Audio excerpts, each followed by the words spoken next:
In fact, practicing effective allyship requires that you do so. We are providing another opportunity to talk about this Tuesday of next week, 6 p.m. on the second floor of Wooler Hall, Campus Ministry.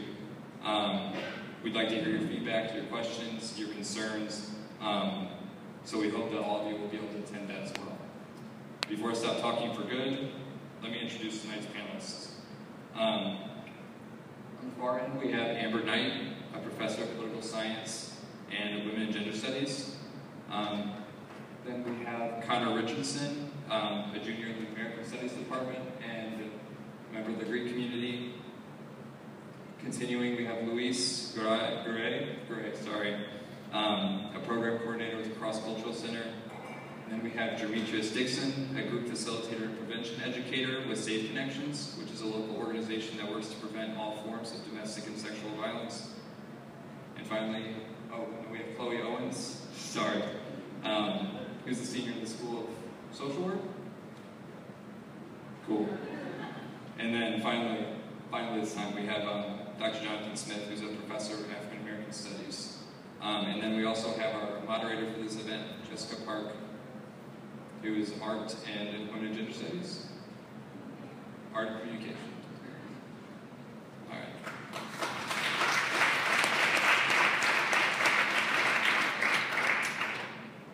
Okay, can you hear me?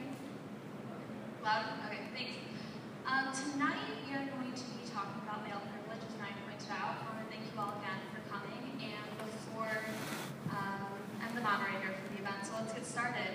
Dr. Knight, would you be able to introduce us to the concept of male privilege and then speak on it however you would like? Give a professor a microphone and we can turn the power. So I'll try to keep my comments short.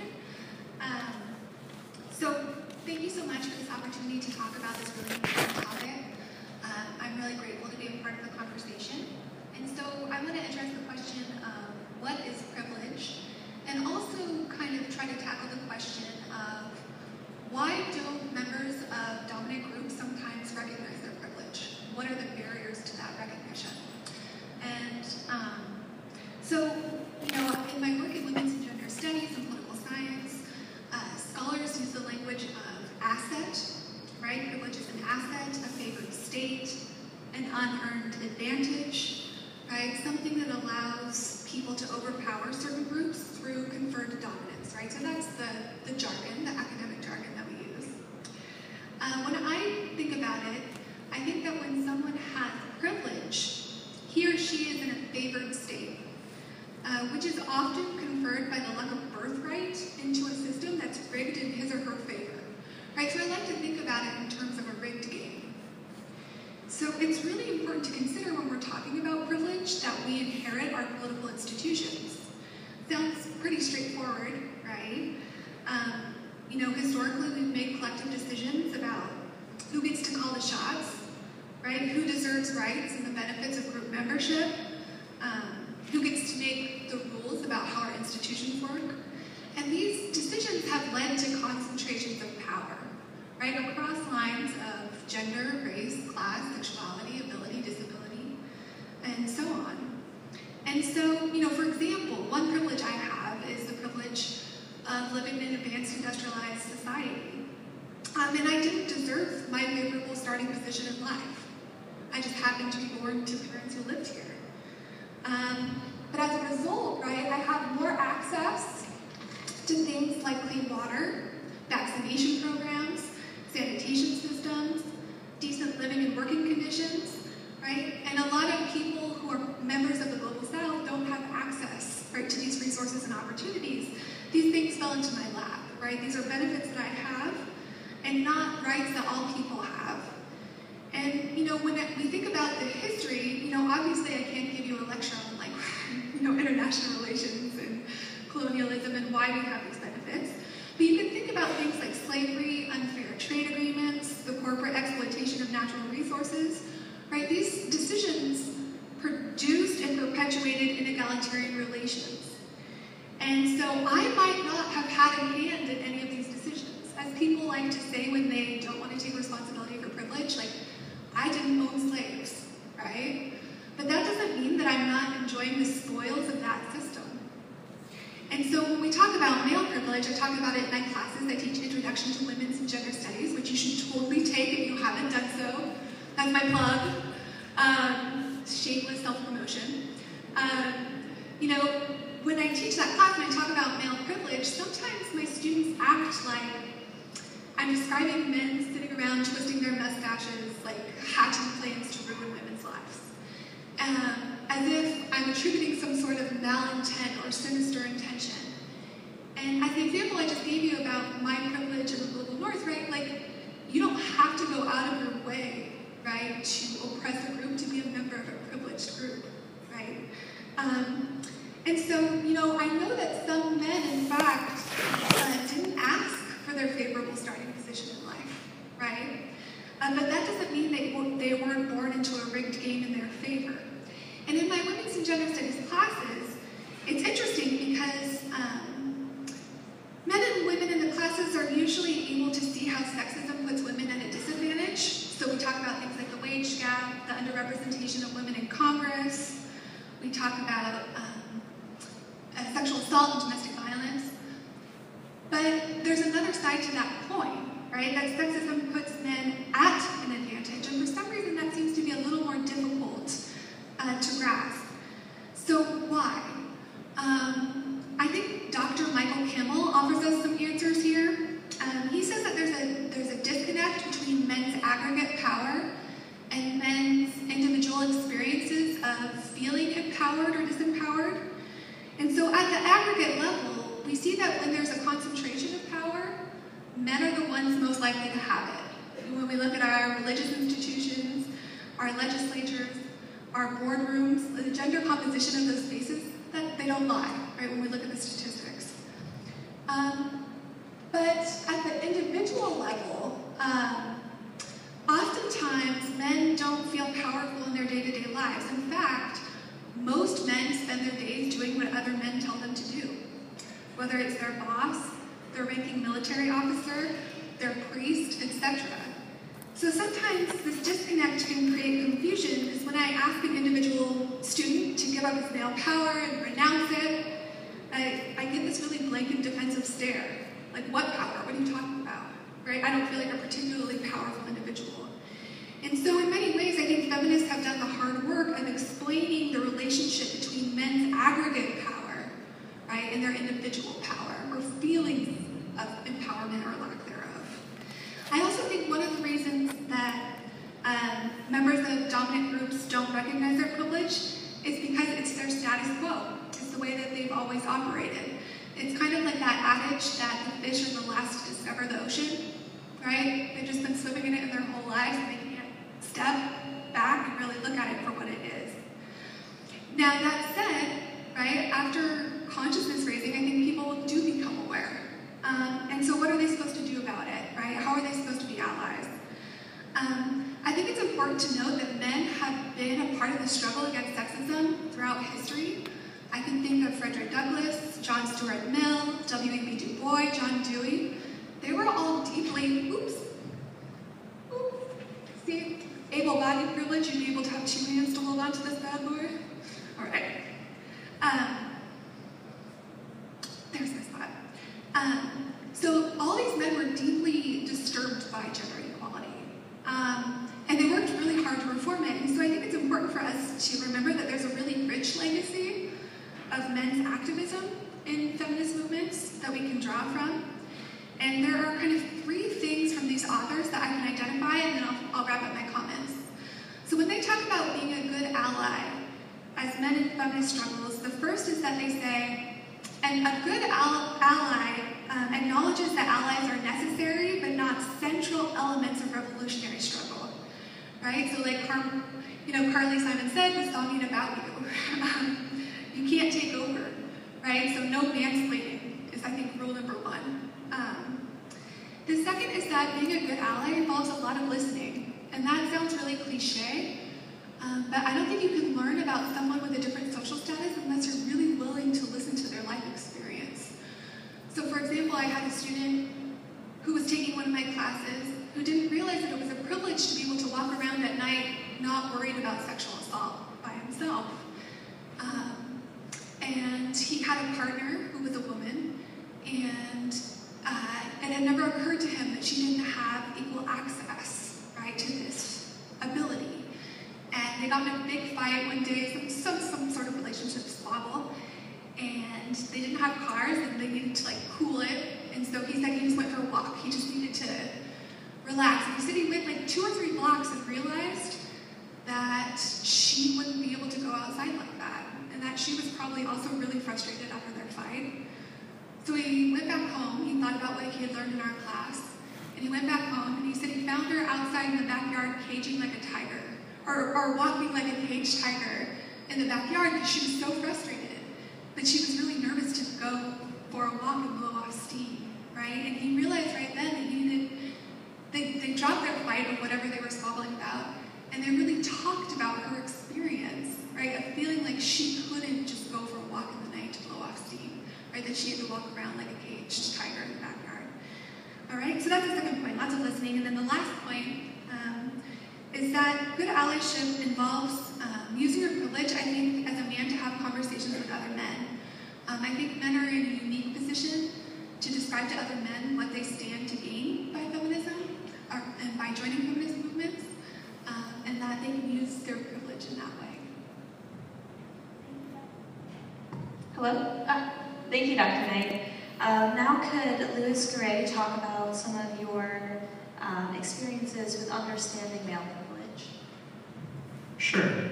Didn't think I was going to go first. So, but yeah, I wanted to share a little bit of how I kind of learned, discovered, / still learning about my male privilege.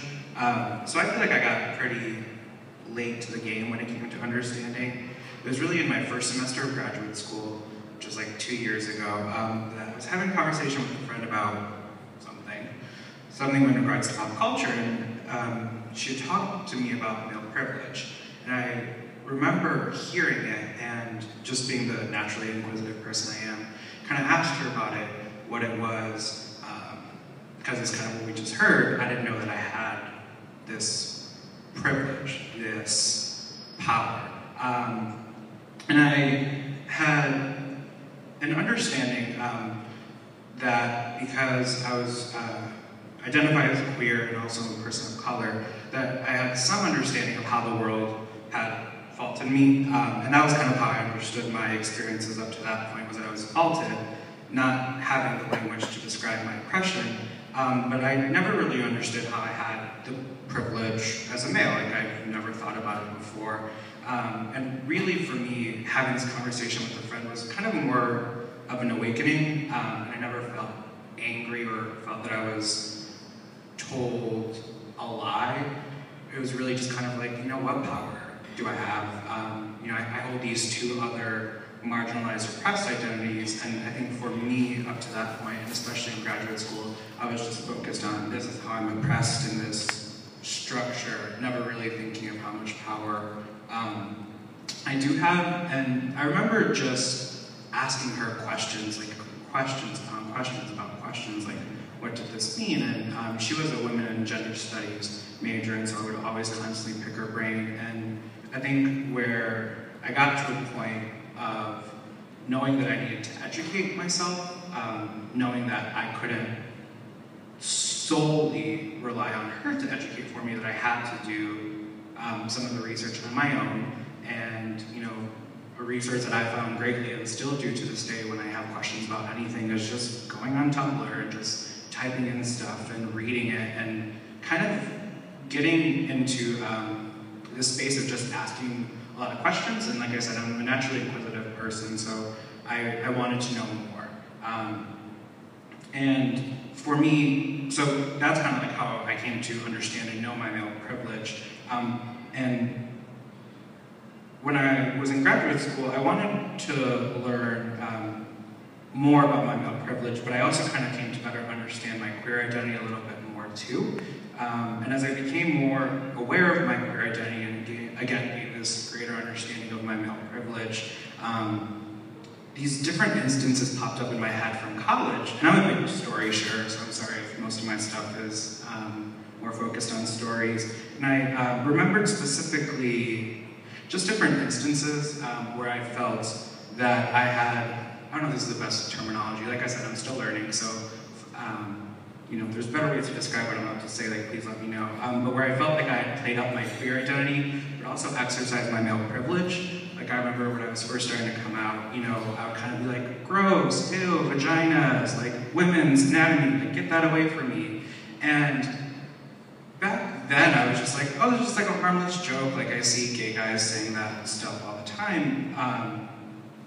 And also kind of in that beginning process of coming out, you know, being really critical about like women and their bodies, and when it came to like fashion choices and being like, oh, you don't look good in that, and just like blatantly telling them that. Obviously I understand now that's problematic, but in this kind of gaining an understanding of my male privilege, those instances came up where I felt that I had a say over women and their bodies. Yeah, and I think just to kind of cap off my thought, I think for me, where my true understanding of like male, again, privilege came from, is just kind of being really critical and asking myself the questions and have a better understanding of these oppressed identities I have, or really understand my male privilege. And for me, one of the things that Amber said, I wrote it down somewhere, you know, using my male privilege to educate men. And this thought that I had when she mentioned that was, I actually have very few close male friends. So for me, it's now a question of how can I use my male privilege to educate men when I have very few little relationships with them. So that was just kind of like a little closing thought that I had that I never really thought about before, so. Thank you. Oh, thank you, Mr. Gray. Now we're going to move along to Demetrius Dixon. So you can speak on male privilege and your experiences. My experiences with male privilege, it differs. Being an educator of it, then, but for the first part, like growing up as a young man, unlike most privileged period, guys are typically, you know, told about the privileges of man. You can do this, it's okay for you to do this. It's not okay for girls to do this. It's not okay for guys to do this. And so with dealing with that, you have to kind of re-educate yourself. And I'm still learning. I've been doing this work now for almost 2 years. So with that, and going into high schools and going into middle schools and trying to teach these young men about their male privilege, I do get some that combat, you know, well, I've been taught this, I'm only going to do it this way, and it's okay for me to do it that way. With them not knowing that their way, they sometimes tend to abuse their privilege, especially when it comes to dealing with female identified people. It's okay for me to be promiscuous, and it's not okay for female identified people to be promiscuous, or it's okay for me to be vulgar, and it's accepted, and it's widely accepted because it's just been something that guys have been taught that it's okay for them to do. With that, going into schools and trying to teach young men about their masculinity, that it's okay not to be, you know, so vulgar or promiscuous, or not necessarily knowing how to deal with young ladies in a way that is respectful, and that's just trying to get them to see things in a different light, necessarily not try to reprogram them or re-educate them, but give them information about their privilege and how to properly, you know, go about handling that privilege and being responsible with that privilege. Thank you, Mr. Dixon. Next, we will hear from Dr. Jonathan Smith. Wow. I wish you'd told me something to talk about, because I get so many, as Bob Marley says, so much things to say right now. But clearly I can't do all of them.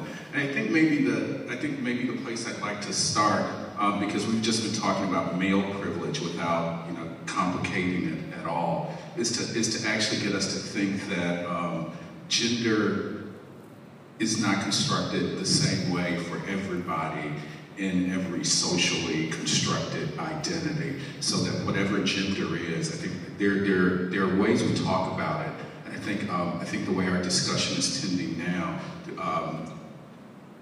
I think although probably most of us on this panel wouldn't consider ourselves essentialists in terms of how we think about gender or racial identity, but I think when we talk in these discrete silos where we talk about male privilege or white privilege without always complicating and doubling and redoubling that, on some level we are reinforcing an essentialist notion of whatever it is we happen to be talking about. So I think it's important to really kind of understand that whatever black gender is, that historically and I think even contemporarily, it's not constructed in the same way as it is for whites, right? And so that, and if you are whatever sexuality is, it's not constructed the same way across genders. So this gets to that point that Demetrius just talked about, the reason we have, one of the reasons we end up with these really different understandings of sexual behavior or sexual identity across genders is because sexuality is not constructed the same way for people of all genders. And so I think it's terribly important to always try to figure out how do we keep all of these things, how do we juggle and keep all of these things afloat at the same time, because there are moments for me it's really odd to talk about male privilege without, for me, talking about what it means to be black and male, both self-identified male and externally identified by others as male without regard to how I identify myself. So even though I self-identify as black, but there are moments in my encounters with the world, it matters not at all in terms of the systems of white supremacy and racism. It matters not at all how I identify myself when these structures have an easy way to identify me. And so I think those are all things that we want to try to keep in play at the same time. What does that mean practically? I'm not sure yet, but maybe I'll come there in a couple minutes. I just want to throw a lot of things out here at you. So one of the things I want to this is the first thing I want to throw out, and for people who know me in so many ways, almost every discussion kind of finds its way back to the opening paragraph of Souls of Black Folk. And so the opening sentence of Souls of Black Folk says, "Between me and the other world, there is ever an unasked question, unasked by some through feelings of delicacy and by others through the difficulty of rightly framing it.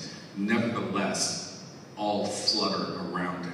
And I think one of the things to me that's interesting about the conversation here where we talk about allyship and privilege is like those are such nice words. To be an ally is really nice.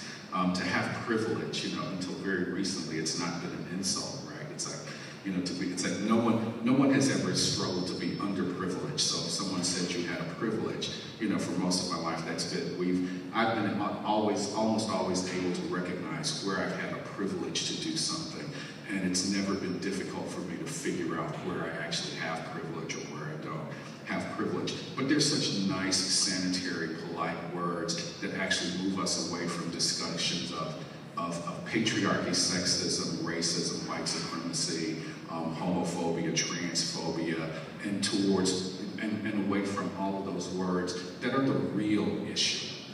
So the real issue in the lives of women, of people who are not identified or easily identified as male, is not the privilege that I have, but the actual oppression that happens in their lives, right? So that, so I think most guys, I think it's disingenuous of us, of us who are. Let me put it this way. I know that compared to all of my colleagues, to most of my students, that I can walk out of a building at virtually any time of day or night, and I know how the world sees my body.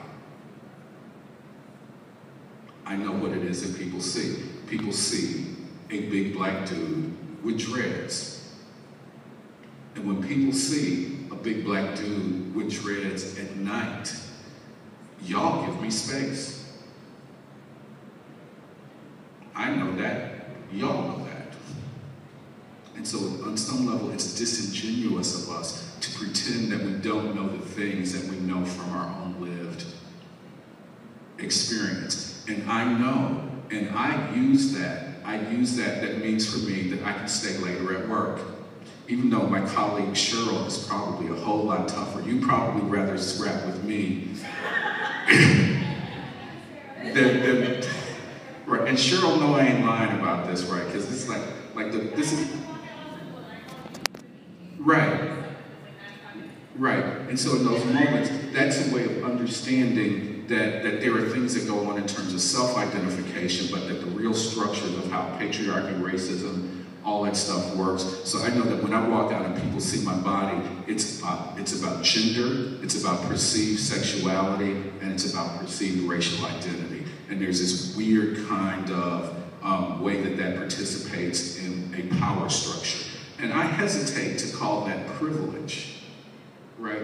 Because there's a way in which it provides me a sort of protection from one set of dangers in society, but at the same time, it sets me up for precisely another set of dangers, right? So it's like, so am I talking, so for me to talk about, it's like, what kind of privilege is that? It's for me, so that's a moment, it's like, I don't want to talk about privilege, I want to talk about power structures and what the power structures mean as we go out into the world, because, again, like I said, privilege is just such a nice, evasive word. It's descriptive in a lot of ways, but I think we really want to try to talk about power. And if I have to try to answer what it means to be an ally, I think here, you aren't an ally of anything, of anybody, unless you participate in the disruption of the power structures that affect the other person, right? So if we're at war, and if you're my ally, on some level, you have to participate in the war. You have to provide funds, you have to provide artillery, or you have to provide soldiers. You can't just say, I'm your ally, and then sit back and smile and say, good luck, I'll pray for you. Or as they say in my church, I'll pray your strength in the Lord, right? So we have to really find ways to intervene in the way that power actually operates. So I'll stop there. Thank you, Dr. Smith. Next, we're going to move along to Chloe Owens. Sorry. It's okay. Hello, everyone. So I also am a person who speaks from my experience, or speaks in stories, because it's the way that I guess, best communicate what I'm trying to say. So when I think about male privilege, lately I haven't been thinking of it, I guess, specifically in just thinking about males, as much as I've been thinking about it in my experience dealing with Black men, specifically in anti-racism work.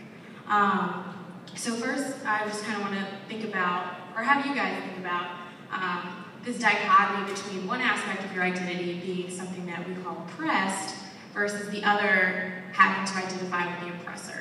So on the one hand, it's like we have this privilege, and on the other, we're disadvantaged.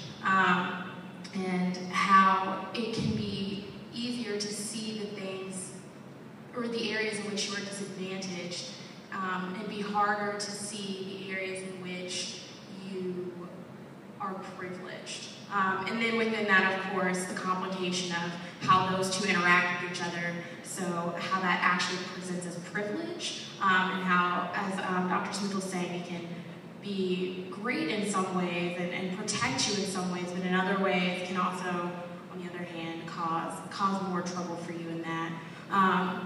So I identify as a Black woman, and in that working with Black self-identified males and working on racism is kind of a struggle in that I'm in a room full of people trying to work on this, and then when I'm having these interactions with men, the sexism that is constantly there that I have to face makes me think, okay, I'm here on this end, but I need you to be here on my end and see that some of these things that you're saying are invalidating my experience as a woman and as a Black woman in particular. So in thinking about that, it's really complicated. I've been in a lot of conversations with Black men who I've tried to talk to them about what I'm feeling. This mic is really weird. When sexist things are said to me, but it's constantly compared back to racism and what they experience in that, and I'm like, no, that's not what I'm talking about, because I can come back with you with some things that I've experienced that are racist, but you have to understand that there's another level to my identity that I'm talking about when I say you, as somebody who is Black but also a self-identifying male, is, yes, you are oppressed, but in this way I feel as if you are contributing to another problem that I have, which is apparently the fact that I'm a woman. And so I kind of didn't have a lot to say about that, but that's kind of coming from that perspective of, in some ways, yes, we all have, there are aspects of us that are not privileged, but in others there are. So for me, for example, I may be a Black woman, but I'm also cisgendered and heterosexual. So in thinking of being an ally, how I can think about my oppression in that, but stop and think about, oh my goodness, the privilege that I have in other areas. Hello? Oh, better. Yeah, and thinking in one area, yes, I do have, I am Black and experience racism. I am a woman and experience, there we go, sexism and whatnot. I am cisgendered, and there are things that I go through the day and I don't have to worry about. I don't have to worry about if I'm going to go into this restroom, if somebody's going to be looking at me like I don't belong. I'm heterosexual, so, if I meet somebody one day and we decide to walk down the street and we're holding hands, no one's going to look at me and question that. So, in being an ally, just thinking about how we have to think in a perspective of, I do have privilege here, and kind of not discount the other aspects of you, but not compare them as if they're the same. Because what we don't realize is or sometimes don't realize and like to discount, is that there are other people too that have that identity as well as this layer and another layer, and those other layers of experiencing oppression. Thanks, Chloe. Now we're going to move along to Connor Richardson before we start our other conversation on allyship. I don't know how to follow all of that. But I think first, I guess I would like to start by owning my own privilege. As the only white man up here, it's one of the first times I can say that. But I think it's important to say that I'm no expert on this, and that it's very complicated. And I kind of liken it to how my mother described raising me. That, she raised me the best she thought she could, and she did everything she thought was right for me, and then I tell her, nope, you didn't do it right. That's how it is for me in privilege. I can think I'm doing the best I can, educating myself in whatever ways are possible, but I can look back at the people that I am trying to be an ally for and have them tell me, you did it all wrong. I can remember back to one of my first experiences with privilege, freshman year in intergroup dialogue with Amelia Romo, who wrote on my back in our first activity, here to be proven something. Well, here I am. And I've taken that with me today. And remember that still, that there is a lot that I have to be proven. I have to prove to myself a lot of things about my own privilege. When I was growing up, privilege wasn't really something that was talked about unless it was me losing the ability to watch my favorite cartoon on Saturday morning. I didn't have to think about privilege in that way. But it really comes into play for me after it's been recognized, because I have the ability to walk away. No privilege for me is, when can I walk away from something and have it not affect me anymore? That's when I know that I need to really interact with that more. If I could leave this room after this conversation and not think about any of this, because I have the choice to do so. Every day I can succeed or fail at being an ally and using my privilege to create social change just by the positions I fill in society. Whether these positions are institutional, like being here in a student, or whether they are just walking down the street, like Dr. Smith said. And since historically men have been taken more seriously in positions of leadership, since I feel that social role, I get taken more seriously, whether or not in the I'm saying have credibility. So when I neglect to speak out with people who are oppressed, I send a message that it's acceptable to do so. And the social roles I hold as a man can really help or hurt allyship depending upon how aware of my privilege I am. So if I stand up for something, but I'm seen as doing so out of necessity, so say that I am the president of a student organization and somebody says something that was oppressive or racist or any other type of phobia, and I say, that's not acceptable. But they see I'm doing that just because that's my role, not because I actually believe that's something that I should do, then I don't believe I've done my job as an ally. Because that's not personal to me, that's part of the job. So using my privilege to challenge the descriptive norms and create social change is really something that I've had to struggle with. Because being a white man, I think, is that I have to realize that I cannot be neutral in a society that is not neutral. And I have to allow others to inform what changes I need to make. I don't get to lead the revolution. I get to be maybe one of the leaders in the actions, but because I'm not affected by those situations, I don't get to dictate those changes. I just get to act on them. And I think, finally, the good thing about my own privilege as being socially constructed is that it means we can deconstruct it. And that I get to learn about oppression by men, but I don't have to live it. And my understanding of privilege and allyship will always be incomplete. That's something that I need to realize, and that my praxis will always come back to being a white male. Thanks, Connor. Now we're going to kind of open the floor to the panelists to talk about, like, if any of you want to jump in and talk about your recommendations for allyship or just practicing accountable allyship in general. You can kind of bounce off each other, and then after you feel you've spoken on that, we're going to open it up for questions.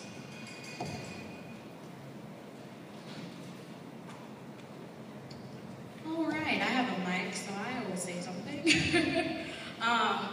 When I think about, I guess, being an accountable ally, the first thing that I have to say is, like, it's not about going up to people of color, people in the LGBTQIA community. It's not about going up to women and asking, tell me about your life experience. I really, I want to know. Like, it's not about that. Like, being an ally and defining what that means, you have to do that, and it's not up for anyone who is a member of an oppressed group to do that for you.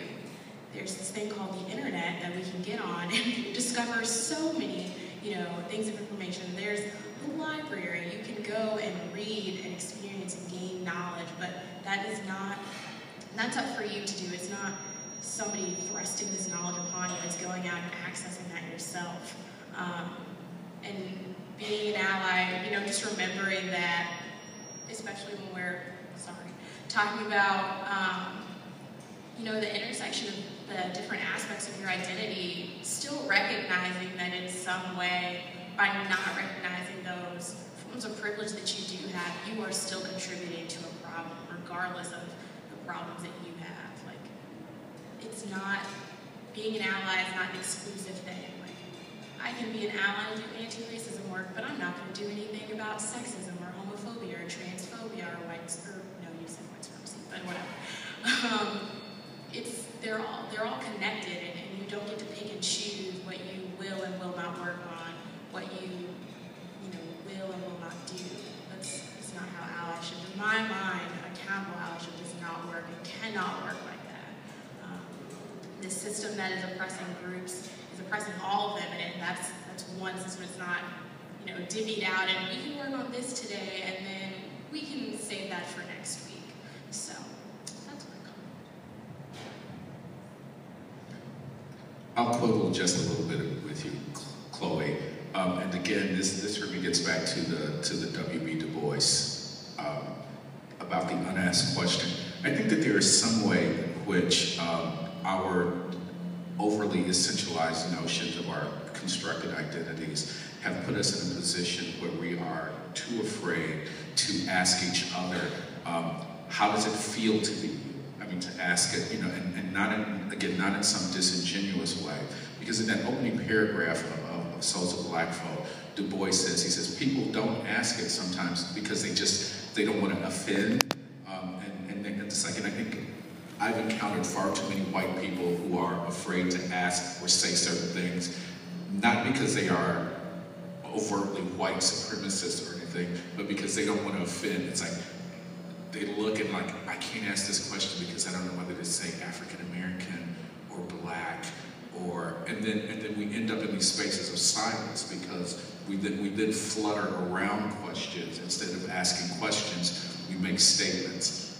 And so Du Bois says, if you don't ask the unasked question, he says, I can't answer the question that you don't ask. So if you flutter around a question and make a statement, then we can never actually arrive at truer, I think we need to arrive at clearer, truer, more honest descriptions of our situations and of what it is that we experience, because that's the only place from which we can then develop useful strategies for changing the structures of power, right? So there are moments, it's like, I think, and again, maybe it's you just need to ask Jonathan, what does it feel like to be Jonathan, and don't expect my answer to be the answer that represents men or black people. But ask me what life is like. How does it feel to be the particular problem that I am at where my gender, sex, race, nationality, religion, class sits, because that's a very specific sort of site. And if we can do some digging at my site, we can figure out how those aspects of power work at that site, and then we can do something about it. But if we just kind of sit back and have this sense, because there's this thing about the privilege talk that to me keeps pushing us farther away from each other. It's like there's a danger of making analogies of our experience across race, gender, sex. But if we veer too far away from that, we end up putting ourselves in these silos where we can't actually reach and help each other. We're just kind of waving at each other from a distance, feeling sorry for, this group over here because I can't contribute because I can only be an ally. And there's a way in which that puts us at a remove from the struggle. And I see here, Emma, right? No, what's your name? Jessica. The struggle is won. That button on your bag. It's like, whose bag is that? Yeah. It's like that idea that the struggle is won. It doesn't mean that our identities are one, or that it's, or that you can substitute one for the other, but it's just this big, complicated mess of power relations, and we can't afford to try to tackle one at a time. It's just way too complicated to ever try to just tackle one at a time. I kind of want to echo what has already been said, because I think that you can't be a good ally if you're not willing to be really uncomfortable. Kind of to Jonathan's point about, taking responsibility for being complicit in a system is really upsetting sometimes. It involves a lot of hard work, and you have to be willing to make a few mistakes in these open dialogues as an ally. So it involves a great degree, I think, of vulnerability. And it involves sometimes some cost and some risk, some real risk. So, for example, my partner is a man, Jason, and I think he does a good job of trying to be an ally in the way that we've been talking about it when it comes to male privilege and gender, but there's some risk involved. So when, he's kind of a jock, and so when he's in the locker room and someone makes a sexist joke and he calls him out for it, everyone assumes that he's whipped by Amber. He gets teased for being whipped all the time. And so, when he takes that risk and voices, hey, that joke isn't funny, it's conflict. It's uncomfortable, right? It's not the most popular thing to say in the locker room. And in addition, sometimes he doesn't say the right thing. So he goes to gender and politics conferences and he'll say something essentialist and the women in the room will let him know. And he's got to be willing to learn. How else is he going to learn unless he's, active in the conversation? So sometimes allies, make mistakes. When it comes to ability, sometimes students are nervous, again, to ask honest, open questions about my disability status. But I'm like, let's have the conversation. conversation. It's going to be messy. You know, it might be uncomfortable if you've never talked to somebody with a visible disability. But how are we going to change the power structure without this open dialogue? So I think to be a good ally, you just have to be willing to be uncomfortable, to take responsibility for some things you might not want to take responsibility for, to be okay with some messiness, and to really put the action behind the words. And to piggyback off a comment about sometimes subjects not being easy to discuss and easy to talk about, and having to worry about what other guys think and what other people think. I come across that in groups a lot when trying to discuss certain topics. Some guys, they feel uncomfortable asking certain questions because they don't want to feel like they're not or they're not accepted when it comes to talking about subjects along the lines of privilege or masculinity and questions of those natures and subjects of those natures. And it's trying to set that standard that it's okay to talk about it, it's okay if your opinions differ. There's no other way to do it. There's no other way to address issues if we don't have open dialogue about it. And that's probably the biggest thing that I've come across in doing this work and trying to educate them and trying to give them information on changing some of their behaviors and being able to talk about this openly with other people, especially their friends and their peers and other students and so.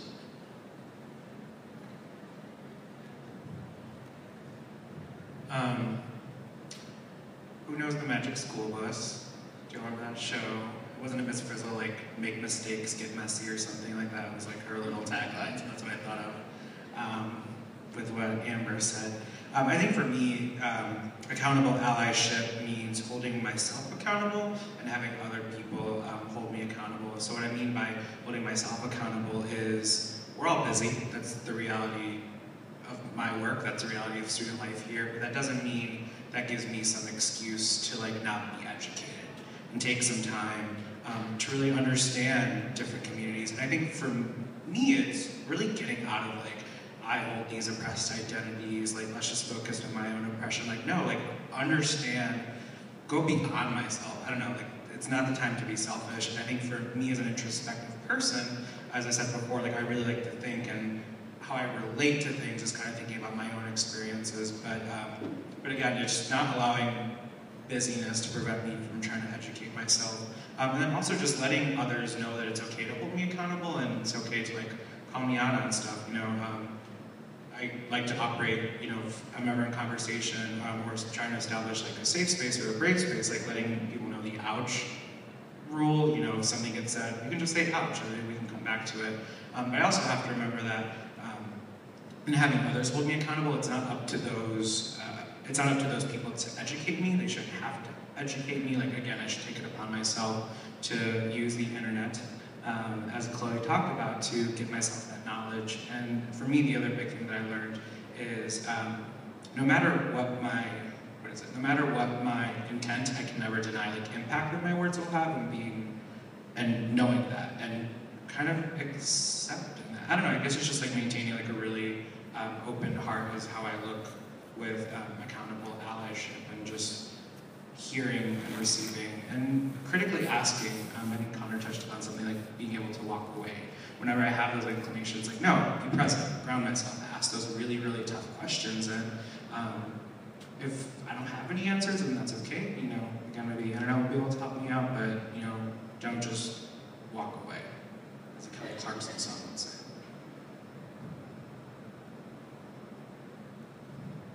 So along similar lines as Elise, for me, allyship starts with getting to know myself and being aware and coming to terms with, you know, my role in the birth lottery, and it's redefining what white masculinity for me is, and being able to be, you know, weak, or to be vulnerable, to accept that I'm wrong, to admit where I fall short and I have biases.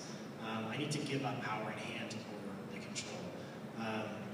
It means letting myself fail and admit that I don't know things. And you know, this is hard for me to talk about as well, because maybe in this conversation I will admit that I have some type of bias and I am not the ally that I thought I was, or you all thought I am. But I think that that's okay, because if you know that about yourself, then you can do something to change it. But you can't change something that you don't know about yourself yet. And so I think that it's just accepting that part and knowing that, you know, we filter through experience, and that for me it's necessary to gather as many filters as I can in being an ally. And since I've been at SLU, a lot of this has come through the classroom and discussions, you know, the women's gender studies classes and things like that. But that's not enough. It's not enough to only talk about these things in the classroom, especially in conventional institutions of higher education that were designed with men in mind.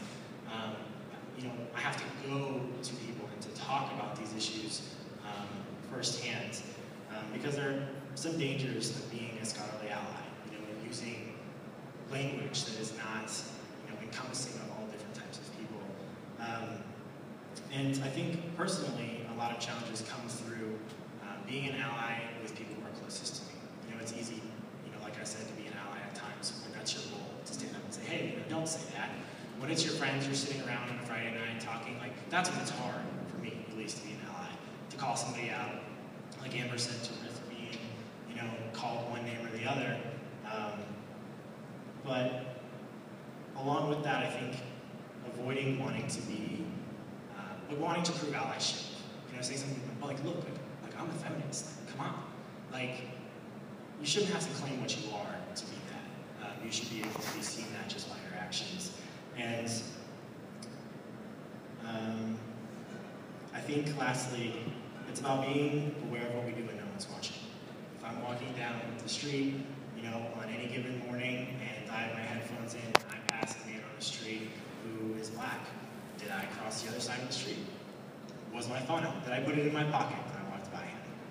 Like, why did I do what I did? What does that mean about me as a person? And then what can I do with that from there? That's, for me, is allyship, when I can realize what I am doing and why I'm doing it. Thank you, panelists. Now we're going to open up the floor to you all. So if you'd like to ask any